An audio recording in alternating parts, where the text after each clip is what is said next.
afternoon, ladies and gentlemen. Welcome to another Commander Ranking with me, your host, Imperial Dane, Master of Ranking Staff. Today we're going to have a look at one of the Eastern Army commanders, if Basil will allow me to, the Soviets. And as you might notice, there's a lot more commanders in the know when they're in the, Western Army, so there'll certainly be quite a bit more to divide up. As usually the tiers are four. We got the bottom tier with commanders that really just could do with a rebuild. I mean, again, they might have some good stuff, but in terms of design, no, well, I feel like they don't really add up to anything. You got tier three, not quite as badly in need of a rework, but, still not exactly amazing either. Tier two, good, but sort of lacking something that really puts them at the top in terms of design and, overall power level. And then, of course, tier one is just good. Maybe not fully well designed or really, really powerful. They got either of the two sort of really working well for them. So starting out with tier 4 as usual, what on earth do we have there? Well, we find for starters terror tactics and anti-infantry tactics. Sort of two commanders which honestly sort of fit a lot of the same build. They got both KVH, they both got shock troopers. They got a bit of this and that, but they got fear propaganda artillery. Like, it means there's basically just two abilities that's kind of different between the two, and even then, like, one of them is basically artillery and, some sort of call-in from above, and that's really it. Like, they're very similar, and they're not very good. I mean, terror tactics, sure, fear, but where does that really sort of come in terms of gameplay? It's just a load of stuff that murders infantry, but, that's similar here as well, and that's not exactly terror tactics either. So, again, also anti-infantry, very sort of vague. Yes, stuff murders infantry, good job. But where does it go? Where does it lead? And that's kind of thing, there's just no real point to either of these two commanders. They sort of lack some real big gameplay, and terror tactics probably should be maybe something more about involving a lot of suppression and such there. Maybe. That could be an idea then. Similarly, anti-infantry, I don't know. Maybe some sort of grenade upgrade for the conscripts or something like that. There's things that could be done here, but which aren't. Overall, two commanders we just feel aren't very strong, but also just very aimless. Then we have conscript support tactics. It sort of has more an idea, short conscripts, but it's not really doing anything unique with them. It's just a bunch of conscript abilities in the Incendiary Artillery Barrage and the KV-1. It just lacks a sort of bigger plan. And which honestly really sort of typifies a lot of the say bottom commanders, because a lot of them are just very similar to others, but they just sort of lack something. So while it has more of a game plan, it lacks something that really makes it go, alright, this is the conscript support tactics 1. Damn it, like, it needs to do something more with them compared, I think, to other conscript, doctrines. They should really just, be a conscript support tactics. I really just suggest giving them some sort of unique package here, maybe, and I say, like, frontal Vic package where they get, like, grenades and, I don't know, maybe some DP light machine guns or something. Just something, obviously, again, that's probably a bad idea, but just to highlight there needs to be something here that really pulls it through. Maybe they get, like, a veteran conscript upgrade instead, like, where, Squally to get some submachine guns and some other bits. Maybe, just something so we get, I don't know, something different here going. And similarly, while I like Soviet Reserve Army, it kind of suffers a bit from the same. Again, it's just basically conscript support, but with a howitzer and some parts and tank hunters, but again, where's the direction? It kind of needs something else.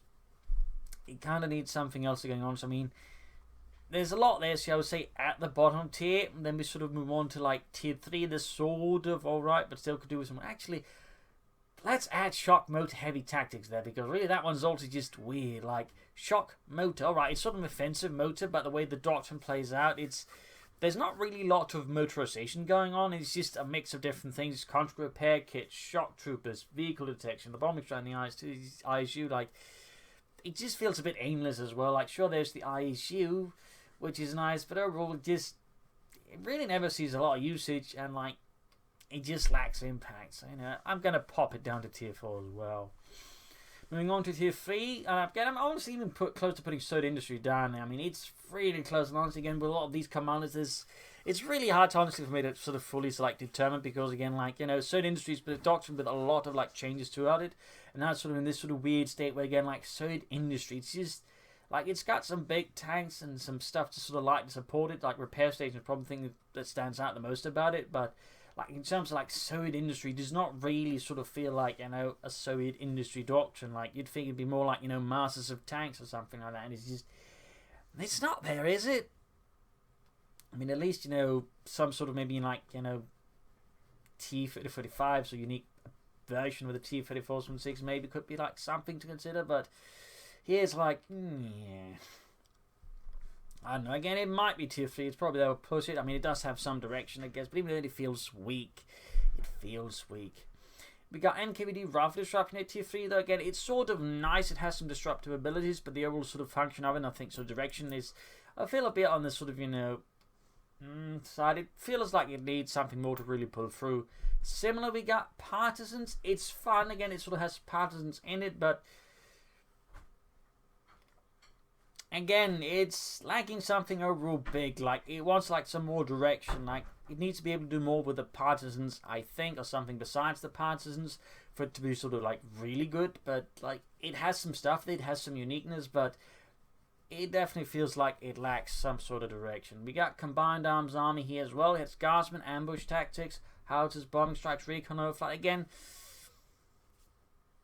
honestly, maybe this should also be tier 4. Like, there's just so much they could really just dump into tier 4 with the swords, because again, there's just so many commanders that just really don't do a lot, and they're just sort of this mix of abilities that sort of, you know, work together. I'm going to dump this one to tier 4 as well. Really, there needs to be more there. There needs to be more. For something called Combined Arms, it doesn't really combine it very well. Is there anything that might otherwise ostensibly tier 3 here? Maybe. I'd probably say defensive tactics. Like, it's got some stuff there, but it's all, you know, very sort of reactive very early, and it just, you know, doesn't really do a lot beyond that. So it's tier 3. It's sort of, I think, sort of a decent tier 3 sort of, shall I say, stuff there. And then we got Advanced Warfare. Got, you know, shot machine guns. You got the T-35, radio intercept, a bit of skirmish and repair kits. But again, Advanced Warfare, what does it mean? Like, you know, okay, sort of aggressive play Vanguard stuff, sure, but there's not really a lot there now, is it? Again, it sort of lacks something to really necessarily say, alright, this is Advanced Warfare, whatever that means, you know, just, it lacks some sort of, you know, key element, I think, to really, you know, pull it through here.